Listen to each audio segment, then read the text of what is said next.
Bon après-midi à tous. J'espère que vous allez bien. C'est votre frère Welcome Chalanou.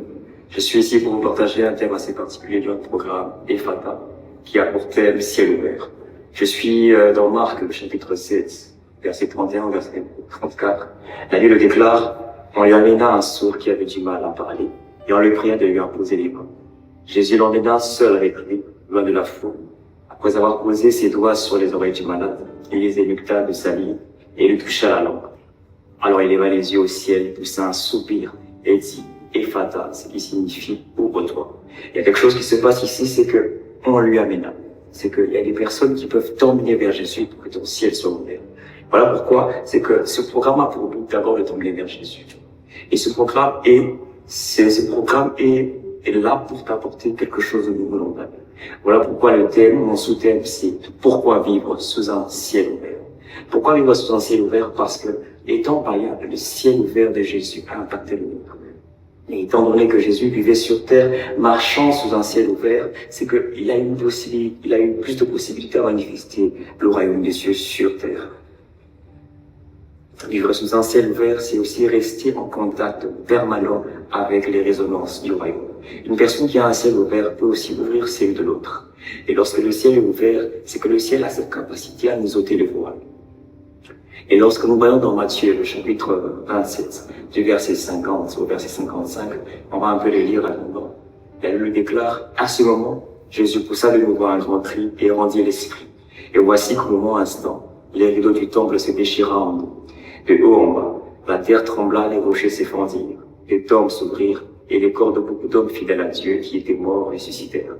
Ils quittèrent leur tombeau, et après la résurrection de Jésus, ils entrèrent dans la ville sainte où beaucoup de personnes les virent.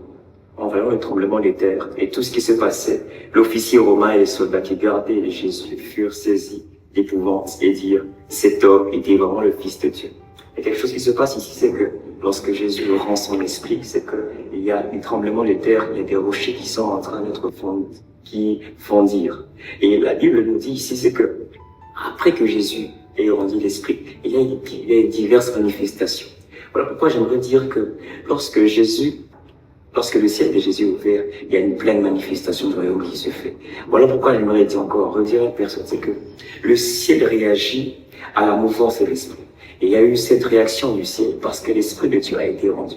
Il y a un mouvement du ciel qui a été fait. Voilà pourquoi le ciel a cette capacité à pouvoir réagir face à la mouvance de l'esprit.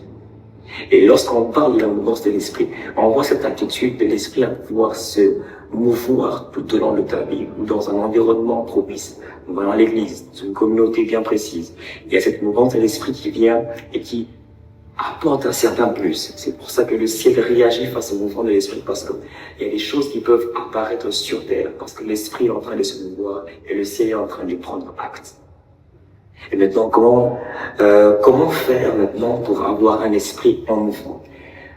Très bonne question. Comment faire pour avoir un esprit en mouvement, pour activer le ciel? Tout simplement par la prière. Et il se passe quelque chose, c'est que Jésus, en voyant cette personne malade, il le regarde et il fait une prière, mais une prière différente. Il regarde le ciel. Il regarde le ciel en signe d'interprétation où il contemple le Seigneur. Il contemple le Seigneur et il dit, il parle au ciel en même temps, il dit ciel ouvre-toi, et il dit Ephata. Et en même temps, il est en train de poser des actes. Il y a quelque chose que Dieu est en train de faire, que Jésus est en train de faire. Il pose des actes. Il parle et il agit. D'abord, il part et il dit au ciel, ouvre-toi. Et ensuite, il prend de sa salive et il touche les oreilles et la personne sourde. Voilà pourquoi il y a des choses qui peuvent se manifester si et seulement si tu prends des décisions dans ta vie. Voilà pourquoi les décisions phares dans ta vie, c'est d'abord le fait de accepter le Seigneur et c'est ensuite de pouvoir prier et méditer la parole. Voilà pourquoi j'aimerais également dire à une personne, c'est que pour activer un ciel ouvert, il faut tout simplement accepter le Seigneur Jésus. Vous savez, le Seigneur Jésus peut ouvrir le ciel, mais c'est sa croix qui fait demeurer ton ciel ouvert. Voilà pourquoi il est important d'accepter le Seigneur Jésus-Christ dans sa vie pour pouvoir être suffisamment apte à pouvoir non seulement vivre le Seigneur, mais le vivre pleinement dans sa vie. Voilà pourquoi on le voit on le voit des différentes manières, on le voit comment il agit puissamment, parce qu'il a su être sous un ciel ouvert.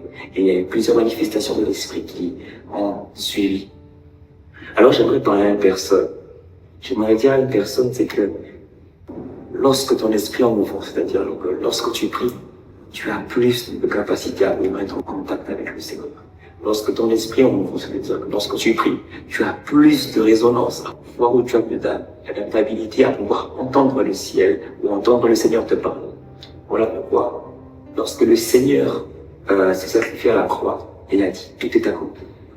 Tout est accompli parce que lorsque le ciel s'est ouvert sur sa vie, il avait maintenant ce mandat de pouvoir ouvrir le ciel des autres. Voilà pourquoi lorsque tu acceptes le Seigneur Jésus, tu as cette capacité à pouvoir ouvrir le ciel de l'autre par ta prière.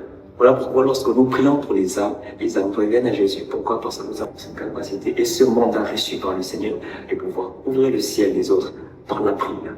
Alors je t'invite encore, et oui, je t'invite durant ce programme à prier et à méditer continuellement la Bible, parce que c'est par ces éléments phares que tu changeras la vision. Alors je t'inviterai à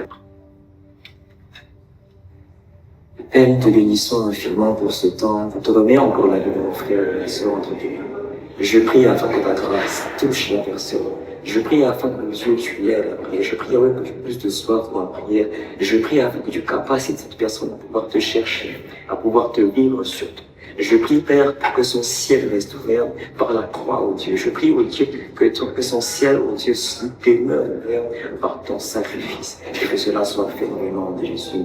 Amen.